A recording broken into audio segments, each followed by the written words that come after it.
Hi, Gary White here again, just sharing with you some other tips on how to help improve the value of your business longer term. One item I wanted to talk about today was just about reducing your dependency on very large businesses or one large client.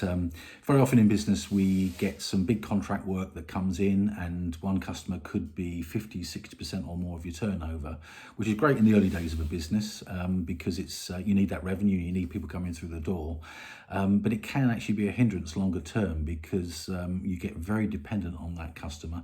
And if anything, you become almost an employee of that business rather than an independent business yourself.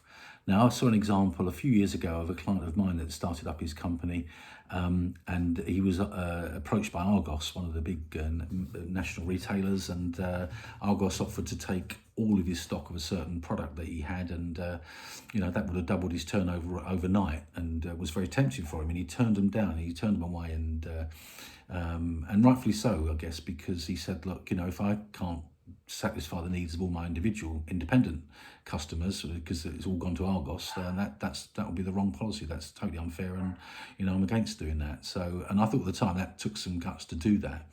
Well, that guy a few years later, quite recent, the last year or two, sold his business for at least 12 times the annual profits.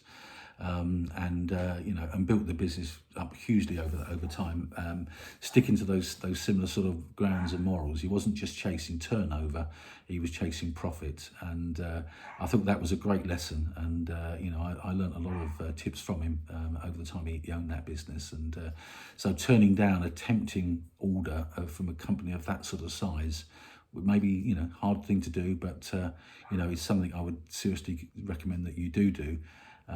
Because you'll become so dependent on that turnover, and they will end up dictating to you throughout the course of that arrangement. So don't put all your eggs in one basket. Try and get a good even spread so that no one customer is more than about 10% of your turnover. That will have a big positive impact on your business in the longer term. That's Gary White. Speak again soon.